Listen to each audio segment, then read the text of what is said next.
ये 2025 का चुनाव हो रहा है और इस चुनाव में भी औजार की बात हो रही है, क्या कहना चाहेंगे सर? देखिए भाई, अब किस औजार की बात, जिस हिसाब से वो धमकी दे रहे हैं, एक तरह से अपने लोगों को उस्का रहे हैं। उनके जो समर्थक हैं उनको देखिए, एक बात वीडियो में आप सुने होंगे, वो कह रहे हैं किसी से डरने की बात नहीं, आप मुकाबला कीजिएगा और मेरे पास भी कम औजार नहीं है। तो मोटा मोटी उनका जो सेंस है जी, जब कहीं किसी प्रकार का बात नहीं हुआ है, अगर बात भी हो, अगर मानते हैं हम, तो ऐसे मेरे संज्ञान में हम पता किए, एक तरह से वो प्रोपगंडा है, बिल्कुल वो प्रोपगंडा लोगों के बीच फैलाना चाह रहे हैं। किस तरह का हम प्रोपगंडा फैलाएं, क्योंकि जो चाह रहे हैं वो हो नहीं रहा है। उन लोग जो चाह रहा है, क्या चाह रहे हैं? उन लोग जो चाह रहा था, जैसे पहले जो बयान दिया था, उसको लगा था कि बुरा बाल साफ करने के बाद बाल बोलेंगे तो लोग अलग थलग पड़ जाएगा, और पूरा जो है उसके अलावा जितना पब्लिक मूवमेंट है मेरे पक्ष में हो जाएगा। ऐसा हुआ नहीं। तो बिल्कुल हतोत्साह कहिए, नर्वसनेस कहिए, मैंने बिल्कुल नर्वसनेस। उस बयान में हमको लगता है वो आदमी बिल्कुल या तो पागल हो गया है, समझ गए, या बिल्कुल मैंने नर्वस कर गया है वो आदमी। उसको लग रहा है कि किस तरह का प्रोपगंडा अपने वीडियो बना के लाइव आना, अपने लोगों को बोलना। अगर उन पर कोई लगाया था तो वीडियो बनाने के लिए, अपना लाइव आने के लिए मोबाइल था, और कोई उस तरह का हिडेंस पैदा कर रहा था तो उसको वीडियो बनाने के लिए उसके पास मोबाइल नहीं था।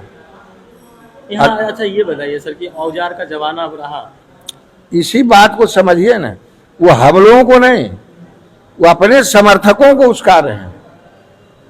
जो कहे तो वो कालिदास है, जिस डाल पर बैठेगा उसी डाल को काटेगा, समझ गए। लेकिन कालिदास को बाद में बुद्धि आ गया था।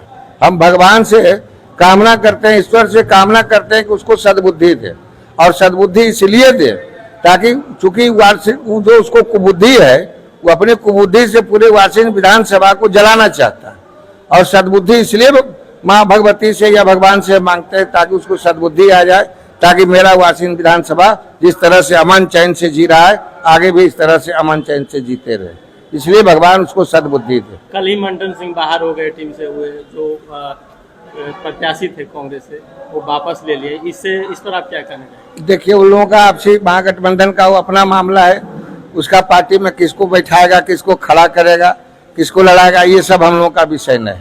हम एनडीए गठबंधन के सिपाही हैं, और श्रीमती अरुणा देवी एनडीए गठबंधन की प्रत्याशी है। हम लोग जो है केंद्र सरकार, बिहार सरकार जो आम लोगों के लिए, जो राज्य के लिए, जो राष्ट्र के लिए जो कार्य कर रही है, आने वाले समय में क्या हम करेंगे, हम लोगों का विजन क्या है, बस इसी सब मुद्दों को लेकर हम लोग चुनाव में जा रहे हैं। तेजस्वी यादव का धुआंधार प्रचार शुरू हो गया, आज ही 4 जगह उनका जनसभा। करने दीजिए, सब करता है अपना, 4 जगह 6 जगह कर ले, 6 जगह कर ले, वो दिन भर में 9 जगह कर ले, वो सब देखिए। चूंकि बिजली लालू यादव के रीजन में, लालू यादव अपने बहुत विवेक से, कौन कहता है लालू यादव मूर्ख था, विवेक से बिजली को गायब किया। बिजली गायब करने के पीछे कारण था, उस वक्त भी वो टीवी जो है तो सादा वाला एंटीना वगैरह ये सब आ गया था, तो गांव घर में लगा कि बिजली नहीं रहेगा तो सब टीवी कहां से देखेगा, और टीवी देखेगा तो टीवी में समाचार देखेगा, दिन दुनिया का खबर देखेगा।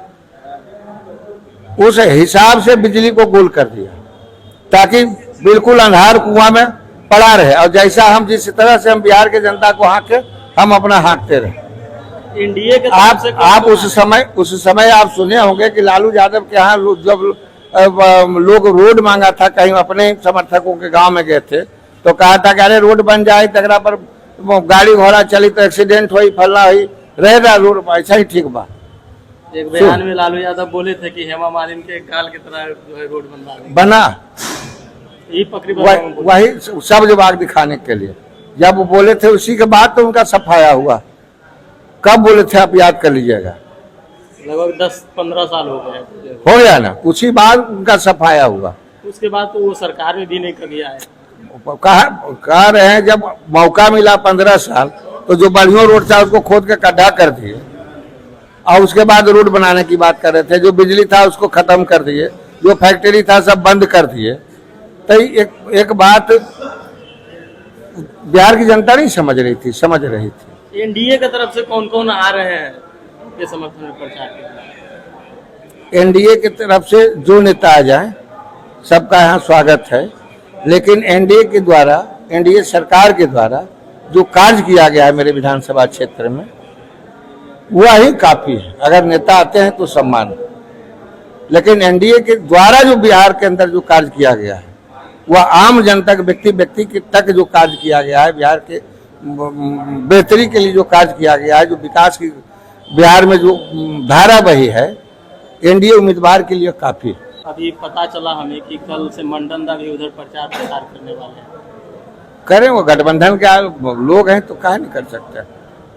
वो कांग्रेस और आरजेडी का गठबंधन है, उनका धर्म बनता है गठबंधन का प्रचार करना। लास्ट में क्या कहना चाहेंगे सर, क्योंकि चुनाव आपके सर पर है, वार्षिक विधानसभा के जनता से अपील करेंगे और अपना मत जिनको जहां तबीयत करे, अपना मतदान विकास के लिए, विनाश के लिए जिनका जैसा विवेक काम करेगा उस हिसाब से अपना मतदान कीजिए, सोच समझ के मतदान कीजिए। क्योंकि यह मत सिर्फ आपके लिए नहीं है, आपके बच्चों के भविष्य के लिए है, आने वाली पीढ़ी के लिए है।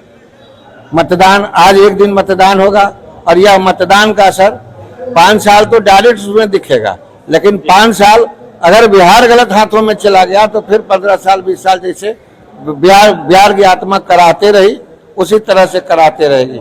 इसलिए लोगों को कहेंगे कि भगवान सबको सद्बुद्धि दे और मतदान बिहार के विकास के लिए, बिहार के बेहतरी के लिए, बिहार के बच्चों के भविष्य के लिए आप लोग अपना कीमती बहुमूल्य वोट, अपना मत जो है सो अपने भविष्य के लिए मतदान करें।